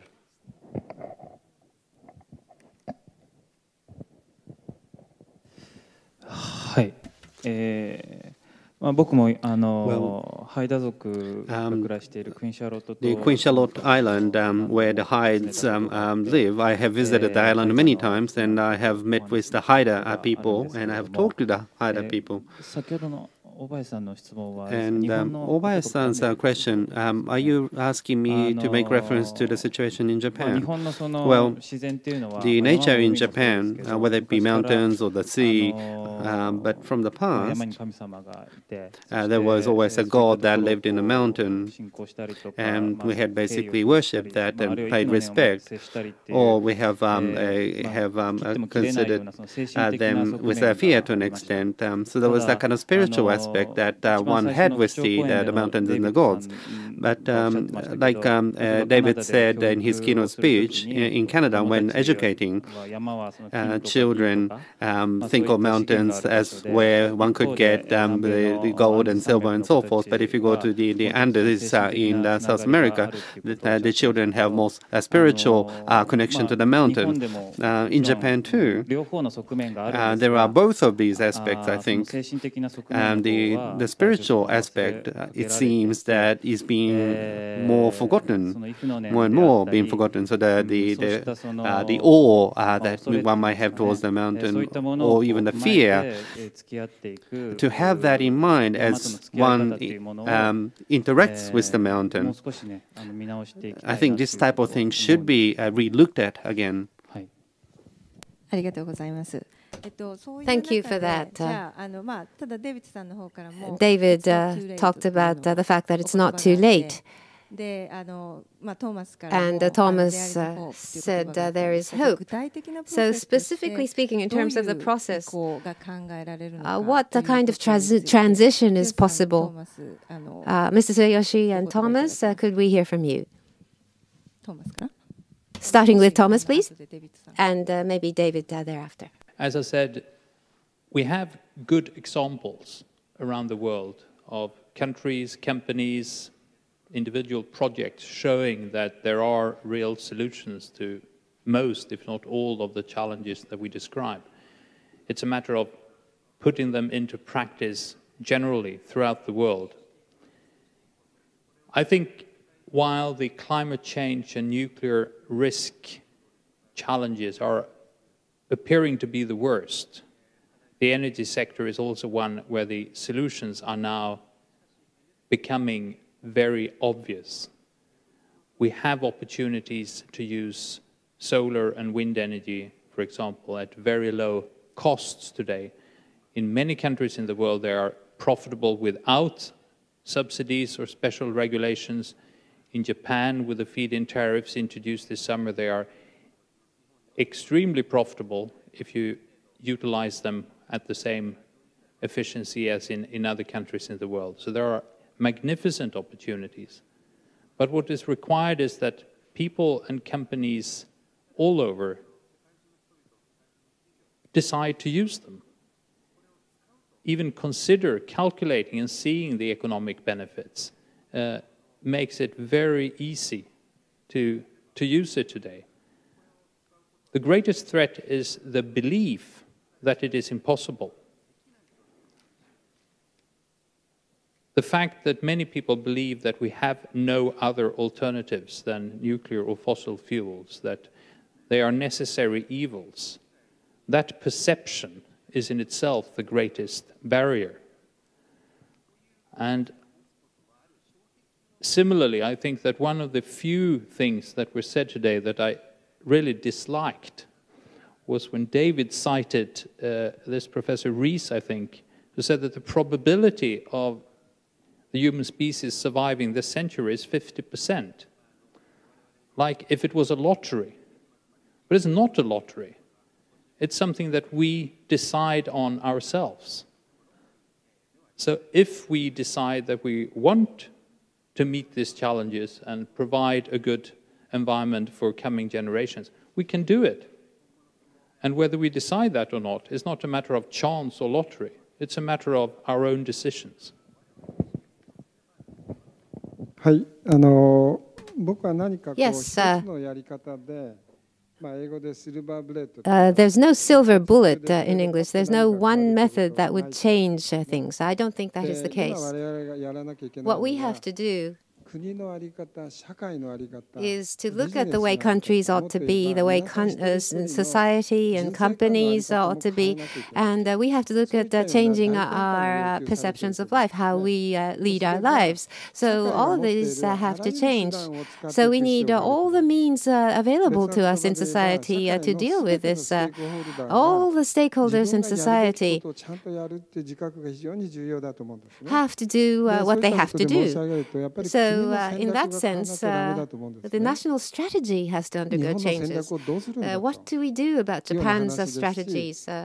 We have to discuss that. And in relation to this industrial policy in Japan, what do we do about this? The industrial structure toward the 21st century, how should it change? How do we manage our economy? Or, in implementing all of these, what kind of laws and regulations do we need to craft? These are things that we have to talk about. And what I'm greatly interested in, finance. What is the role of finance in these changes? Should they continue to finance businesses in the way that they have always been doing to the new green industries? Shouldn't there be more funds channeled? We need to talk about this. On the other hand, regardless of who we are all consumers. From the moment the baby is born to the very, very elderly, we are all consumers. So as consumers, when the world needs to undergo changes, we all have to think about how we can contribute positively. Up until now, we have been very product service hungry. We need to perhaps shift to greener products. And we need to perhaps change the rules of society. Simply put, we have to stop emitting so much CO2. We have to ask people why they're continuing to emit so much CO2, and we have to tell them that it's cooler to emit less CO2. That is the kind of discipline we should create in society. So it's not like there's a secret somewhere hidden, but each and every stakeholder in society have to think about what they should do, and we should give a lot of thought to this. You know, I think at the heart of it is the economic system. The economic system is driving us in the wrong direction. 300 or 400 years ago, people believed there were dragons in the world. And if they thought the dragon was getting mad, they would give them gold or jewels or anything to make the dragon happy. Well, today we know the dragon was something we created out of our minds. Nobody believes in dragons today. But what have we done? We've substituted another human-created idea called the economy. And if we think the economy is bad, oh, do we ever get worried? It's an invention of the human brain, and yet we act as if it is a thing that we have to serve. It is driving us in the wrong direction because, as you pointed out, nature's services have been completely ignored in this economic system.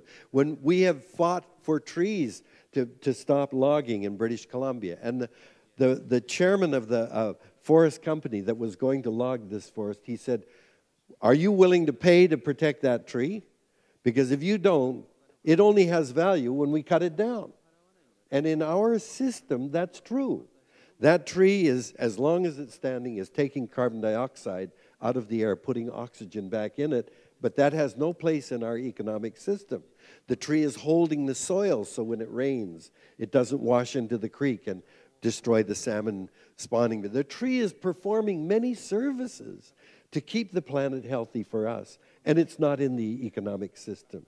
So we need to overhaul this economic system. And the other terrible thing that's happened is that we act as if the economy can and must keep growing forever in order for us to get the things that we need. You can't grow anything forever. And yet all of our belief is that is the key to real prosperity and happiness. Well, Japan is the example. You don't have to have an economy growing in order to get the basic things you need. 20 years, your economy hasn't been growing. Japan should be the example to the world that growth is not the key, the be-all and end-all. We've got to stop letting the economy drive the activities that we have. That's why when you say, you can make money by reducing our footprint, we can't let that be the driving force. It's, I realize it's an incentive, but the economic system itself is fundamentally flawed, I believe. I agree completely with what David said. For your information, I wonder if you're aware, there's a sports goods company called Puma, and as a large company, I think they were the first to do this. In the accounting for 2010, environmental profit and loss is something they decided to introduce. And what this is the following. Puma's business and supply chains all included the process in which Puma does the business during the year. How much load did they impose on the environment? That's the negative impact, which they calculated into numbers. In 1 year, what was the loss they have imposed on the environment? That's about 145 million, or 145 million euros, and nobody paid that. And if they do the business as usual accounting, the PL says that the Puma's earnings were approximately 20 billion yen. And so if you subtract from that the load on the environment, their profit is only 5 billion. But if no one is aware of this number, people would think of Puma as a very laudable company with a profit of 20 billion. And so that's reality. And as David and others have mentioned, how to incorporate the load on the environment, how to turn that into numbers and calculate that is something that we have to work on going forward. And this was something that I wanted to ask. So the economic value, or values that supersedes economics, how can we communicate that? How can we convey this? And this is something I wanted to ask David and also Ishikawa-san. When World War II was coming to an end, in 1944, 44 countries gathered in Maine in the United States at a place called Bretton Woods. And at Bretton Woods, the question was, how do we convert a wartime economy to a peacetime economy? And the solution was GATT, the General Agreement on Tariffs and Trade. We've got to tie world currency to the American greenback. They established the International Monetary Fund. They established the World Bank. And it worked. When you think of the two countries that were devastated by the war, Japan and Germany, became two of the most powerful economies on the planet. But they left out nature. So it's time for Bretton Woods 2 to correct that. We need to have a meeting in which we include what nature is doing to keep the planet habitable. We made the economy. We can change it. And it's urgent that we start doing that. I think that there might be an important distinction between taking the fight against the economy or economics, or to take the fights against bad economics or false economics. And what you're saying is we should include values in nature in our balance sheets. And of course, good economics will include all values. Bad economics fails or hides real important economic factors. Nuclear power has been claimed to be cheap because you disregard the cost for nuclear waste management and you disregard the cost of accidents. And then it appears cheap, but it's a bad calculation. And that's the problem that we suffer. But even worse, I think, is when people don't even bother to make the analysis. So when people do a wrong calculation on the profitability of different alternatives, you may get frustrated. But what's even making me sometimes furious is when people, because of bad habits, fail to do things that are good for the future, for the environment, and is also profitable.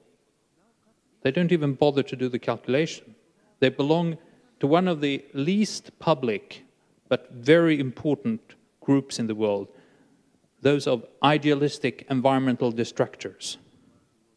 They're not very proud of it. They might not even be aware of being members of that little group, but it's probably the most destructive force on earth.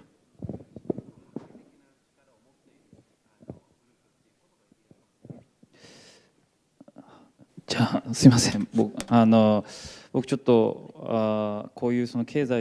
it comes to economics and numbers,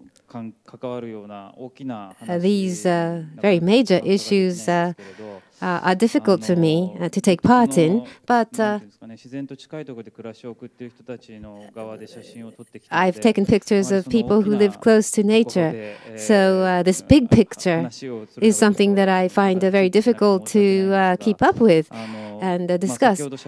I showed pictures of Sherpas in Nepal, or people in the North Pole, or the people in Pacific.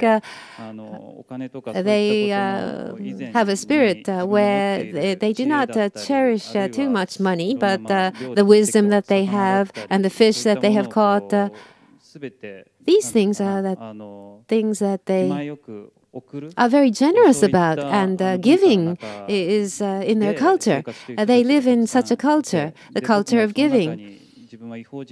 And although I was a stranger in the community, I was accepted, and I lived with them. So, if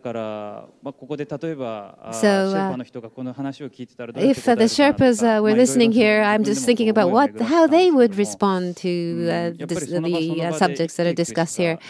But they have no other choice than to live from day to day.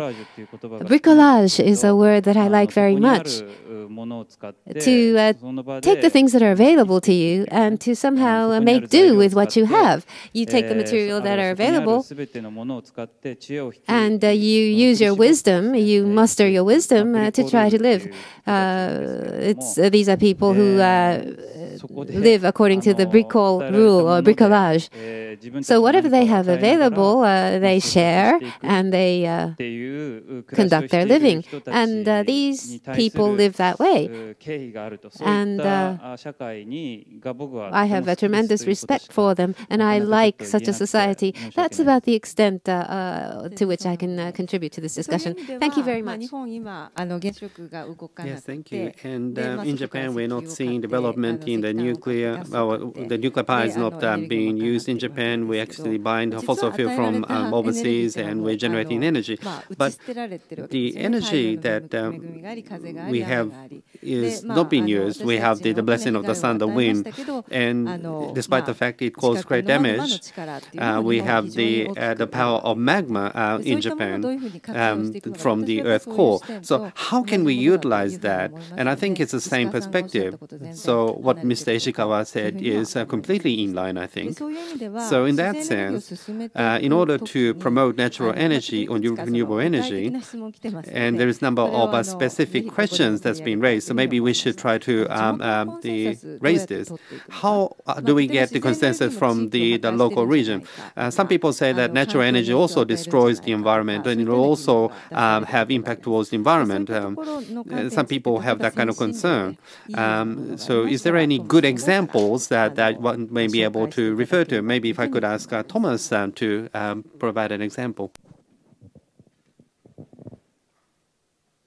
Well, wind power plants are visible, and you can hear them if you're close enough. In Denmark, where wind power construction was done very early, they learned quickly that there was a large difference in perception of wind power plants owned by the local community and wind power plants owned by large power companies. The locally owned wind power plants were seen as beautiful harvesting machines, gracefully harvesting the energy and contributing to the local economy, whilst the power plants owned by the power companies were seen as mechanical, noisy monsters, even though they were identical. And that was a matter of fairness, that those who had to see them and had to sometimes hear them, if they were also making the profit from their operation, it was fully acceptable and fair. But if someone else had the power to decide where they were to stand and took all the money, while some other people had to see them and sometimes hear them, it was unfair and therefore not as easily accepted. In the Danish legislation on wind power plants now, it is compulsory for those who build wind power plants to offer the local population ownership in the power plants, that they buy their part of the power plant and earn the same money as the other owners of the power plant.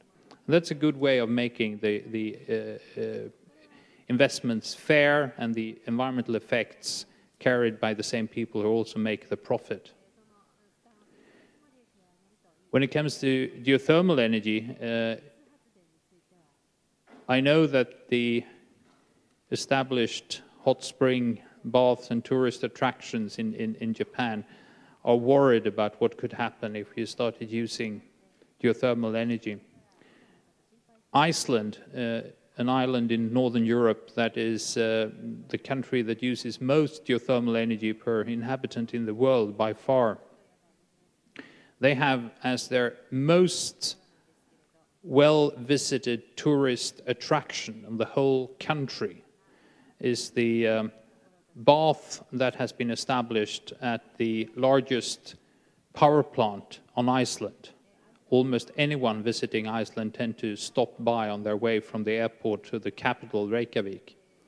So it's fully possible to combine the utilization of geothermal energy and providing the kind of hot baths that attract tourists. So there are opportunities, but no one can decide what is the locally perfect opportunity. Once again, it's a matter of letting people who are affected also be co-owners and those who carry the benefits of the investments. And I think there are good examples to learn from in the world. There are also some bad examples that we could learn in Japan to avoid by looking at what has happened elsewhere. ありがとうございます。実はあとその会場そのもので言うと10分というアナウンスメントを最初させていただきます。もう少し We only have 10 minutes. We might be able to extend the time by a little bit, but there are a number of questions from the audience, and there is a question that I would like to have answered from everyone. And if I could ask David to start, what is the opportunity or chance for Japan? What can people do as in individuals? And I think, David, you are pretty good in this area. What is the role of media that one can think of? Maybe if I could ask each panelist to make a brief response to this question. Well, there are many, many ways that we can effectively reduce our ecological footprint and our energy demands. And we've had for years now at our website at the David Suzuki Foundation the 10 most effective things you can do. And they focus on food, on transportation, and your home. So things like insulating the house and plugging leaks in your house, walking 1 day a week instead of driving. Well, I think in Tokyo that's probably not a big problem, since probably many of you don't own cars anyway, and give up meat 1 day a week. These are all very simple things that if all Canadians were doing them would significantly reduce our footprint. But I think the most important one of the 10 recommendations we make is get involved politically. We need big decisions to be made at the political level. In Canada, 40% of Canadians don't bother to vote in federal elections, and a very small proportion of Canadians actively go out and are involved during elections and involved in supporting parties and so on. I think, to me, the most important thing in Canada certainly is to have Canadians engaged with our politicians. And with regards to the small steps that we can take, I think David made a lot of good points. And these are, needless to say, true. But what I feel is most important is respect for the nature. Not to do something because you are obligated to do so, but your respect towards the future at the bottom of your heart. I think you need to have that in relating to the nature. Without that type of emotional aspect, if you're only doing things as emotion, then I don't think it will yield a great result. And I think that respect is very important. Well, in general, try to do what you would like everyone else to do. And try to be a pioneer in some areas to show others what they can do.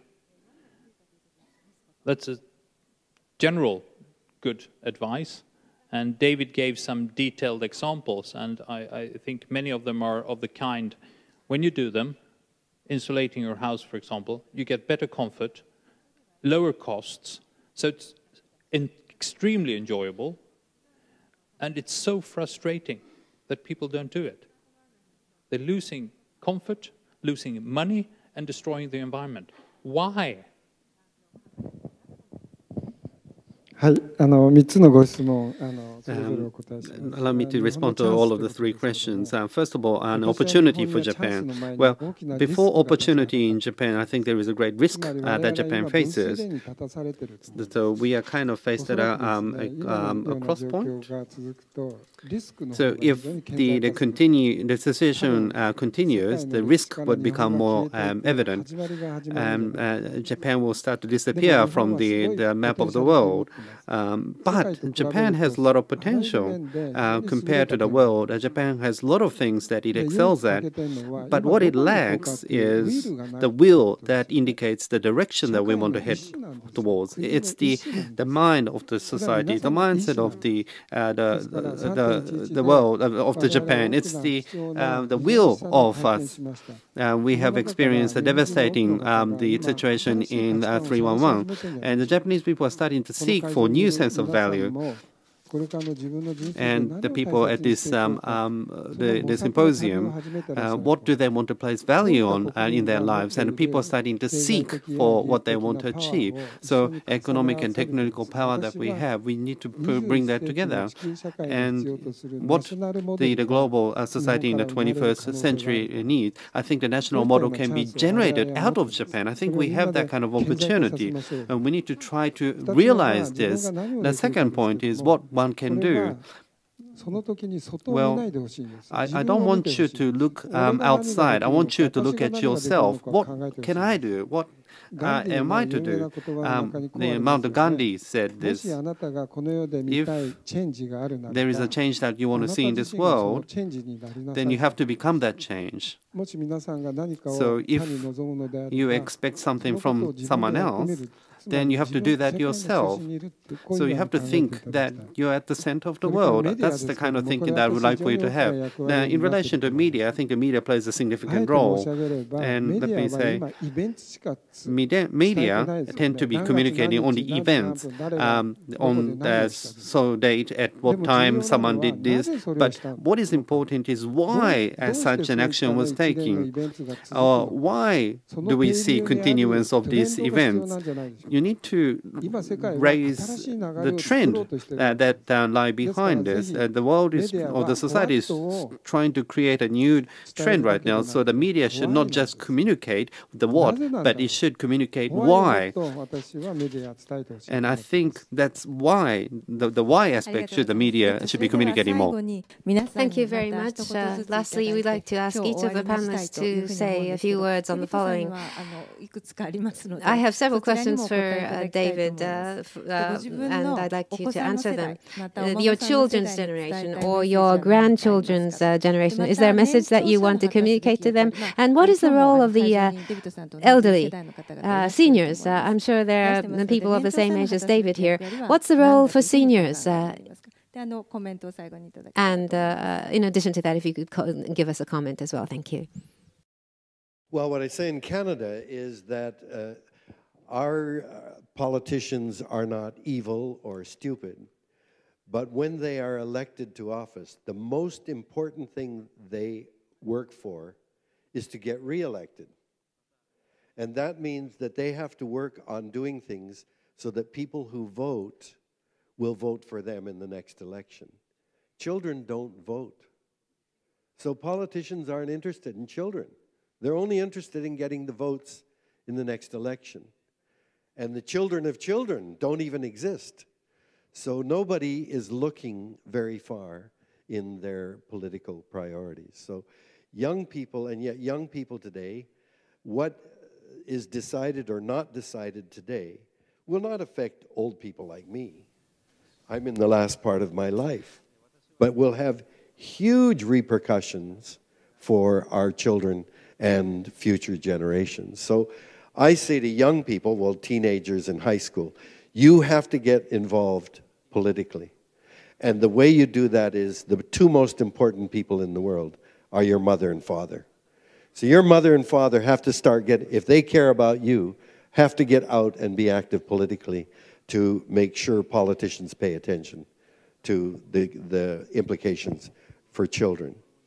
But I now speak in Canada as an elder. I am in the last part of my life. Nobody can accuse me of having a hidden agenda of trying to get more fame or more power or more money. I'm an old man. I don't care about those things. So I can speak from my heart freely. And I feel like elders have something no other group in society has. We have lived a complete life. We have made mistakes. We have had failures. We've had a few successes. We've got lessons, I think, worth thinking about to pass on to future generations. So I am calling on the elders. Get off the couch. Stop watching TV or going on golf courses. Get on with the most important part of your life, deciding what you have learned from that lifetime of living. And then begin to communicate that to the young people. They will provide the muscle to start acting on the lessons that you've learned. And in Canada, that's what I'm trying to do, is to get elders with young people to become a force for change in our country. But to do that, elders have to get up and start making noise. And I hope they do that in Japan too.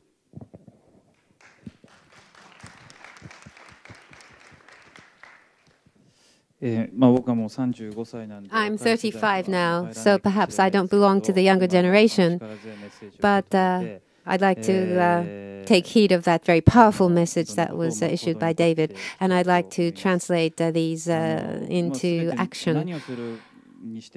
Regardless of what one does, as Mr. Tsueyoshi mentions, it's important to think about why certain things are done rather to think about what was done. Why do I take photographs?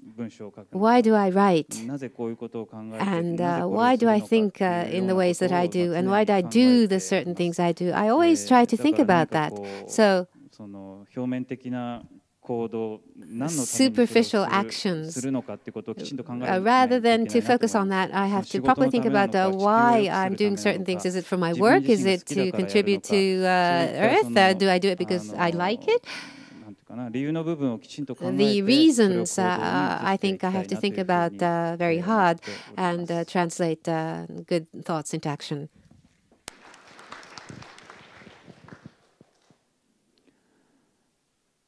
I think it's quite a good idea if also young people dare to do what David does.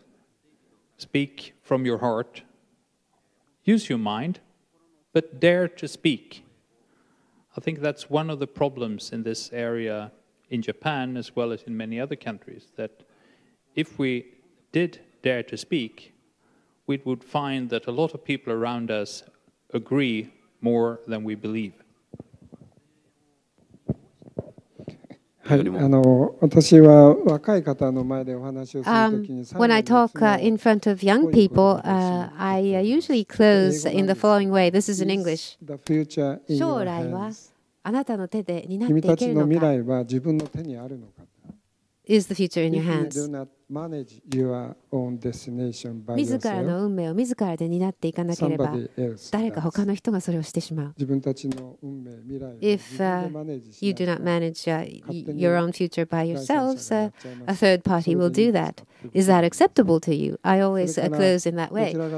And to the seniors, when I speak to the seniors, to which I belong, I want to say this.